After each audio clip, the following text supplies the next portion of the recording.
Hello dear students, so we proceed with our next topic of chapter number 13, that is simultaneous shift or change in demand and supply and market equilibrium. So the effect on market equilibrium on either the change in demand or the change in supply. कहते हैं कि जो effect है market equilibrium का या तो वो change demand में आता है या सप्लाई में आता है. So simultaneous increase in demand and supply. Simultaneous increase in demand and supply must lead to increase in equilibrium quantity but the change in price depends upon. कहते अगर इंक्रीज इन डिमांड और supply है तो quantity increase होगी, but कहते change in price depend करता है कि इंक्रीज इन डिमांड ग्रेटर है इंक्रीज इन सप्लाई से.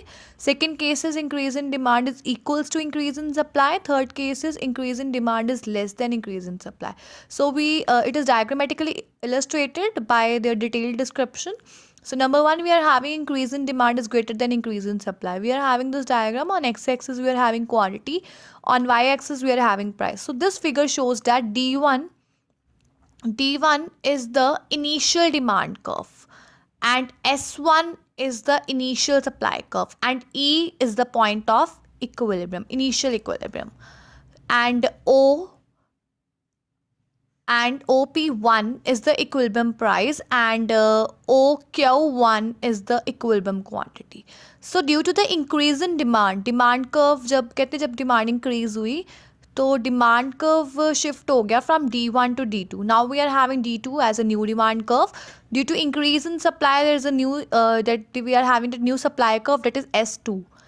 सो इंक्रीज इन डिमांड मतलब जो डिमांड का इंक्रीज है वो ज़्यादा है as compare to increase in supply. देखो सप्लाई कम इंक्रीज हो रही है, डिमांड ज़्यादा इंक्रीज हो रही है.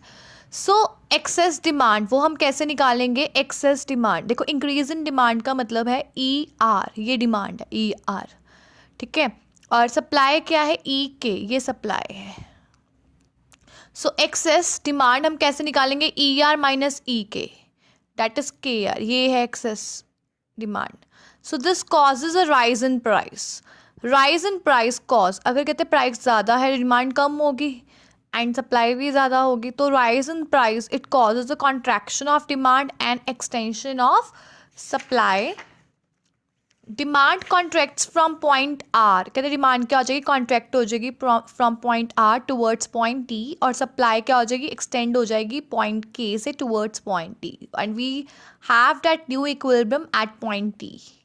सो it intersect S2 and D2, it intersect each other. It shows that कि जो इक्विलिब्रियम प्राइस है वो ज़्यादा हो जाएगा, OP1 से OP2 हो जाएगा.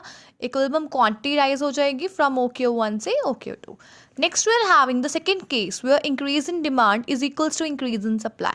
So in this figure B, increase in demand is equals to increase in supply. So there is no excess demand or excess supply. यहाँ पे कहते कोई excess demand नहीं है, कोई excess supply नहीं है. Equilibrium price क्या है, unchanged है, that is OP1. Equilibrium quantity क्या है, increase हो गई है from OQ1 to OQ2. So this is because both demand and supply have increased. दोनों equally increased हुए हैं. Next we are having the third case, that is the increase in demand is less than increase in supply. So this can be more clear with the help of diagram. So if we firstly look on the diagram. So we are having this diagram for the increase in demand is less than the increase in supply.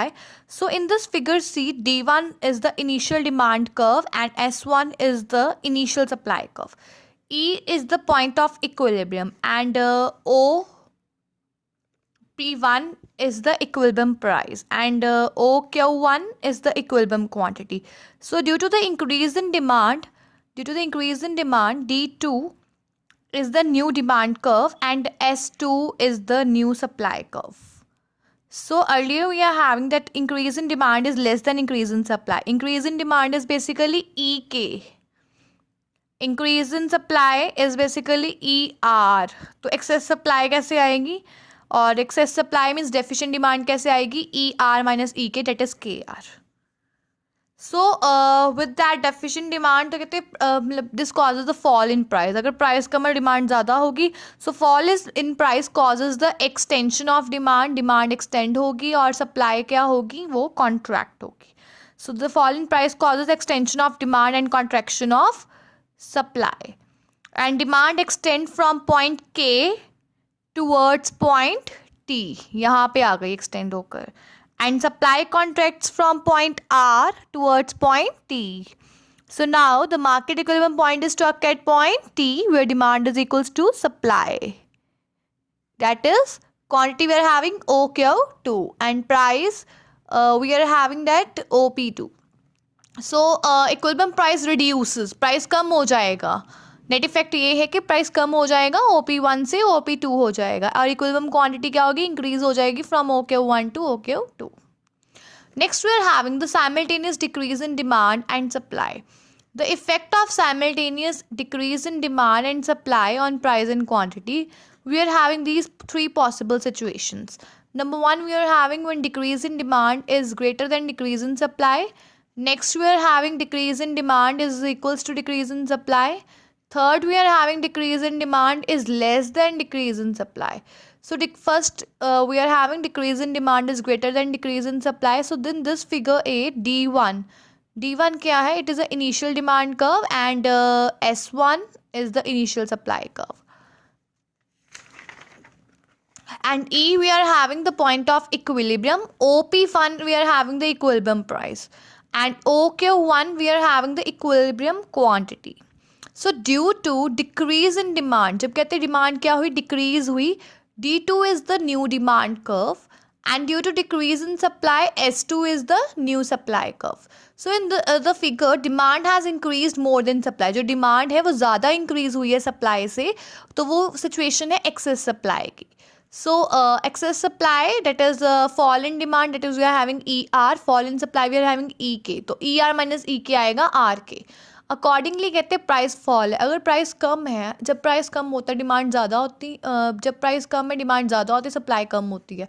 So there is a contraction of supply and extension of demand. तो कहते हैं demand extend हो गई from point R towards point T, supply contract हो गई from point K towards point T. So new equilibrium struck होगा point T पे जहाँ पे S2 and D2 curve intersect करेंगे. इसका मतलब ये है कि जो इक्विलिब्रियम प्राइस है वो फॉल हो गया फ्रॉम OP1 टू OP2 हो गया और इक्विलिब्रियम क्वांटिटी भी फॉल हो गई from OQ1 to OQ2. Next we are having the second case, that is decrease in demand is equals to decrease in supply. So in this figure B, decrease in demand किसके equal है, decrease in supply के. There does not emerge a situation of excess demand or excess supply. कहते हैं यहाँ पे ना तो excess demand है ना excess supply है, both are equal. Accordingly कहते हैं इसमें इक्विलिब्रियम प्राइस में कोई चेंज ही नहीं आया. देखो प्राइस OP1 है, इक्विलिब्रियम क्वांटिटी डिक्रीज हो गई OQ से OQ2 हो गई.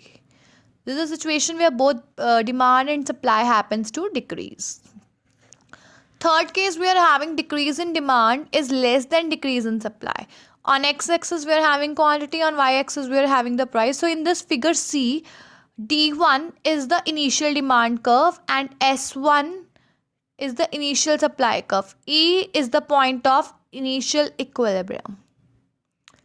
OP1 is the equilibrium price, OQ1 is the initial equilibrium quantity. D2 क्या है, न्यू डिमांड कर्व है जो इंडिकेट कर रहा है डिक्रीज इन डिमांड. S2 क्या है, it is a new supply curve which indicate the decrease in supply. So in this figure decrease in supply, decrease है जो सप्लाई में वो ज़्यादा है than the decrease in demand.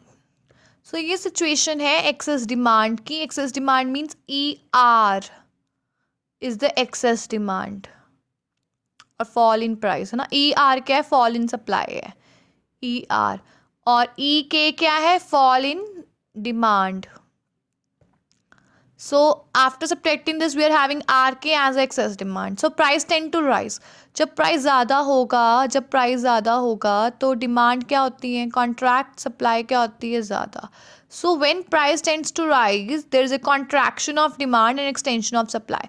Demand contract हो जाएगी from point K towards point T. Supply क्या हो जाएगी, एक्सटेंड हो जाएगी from point that the supply extends from point R to point T. So new equilibrium कहाँ स्ट्रक होगा, T point पे. और S2 और D2 curve, S2 curve and D2 curve दोनों इंटरसेक्ट कर रहे हैं पॉइंट T पे. It shows that equilibrium price कहते क्या हो गया, इंक्रीज. OP1 से OP2 हो गया. इक्विलिब्रियम क्वांटिटी क्या हो गई, फॉल हो गई from that OQ1 to OQ2. So this is the case when decrease in demand is less than that decrease in supply.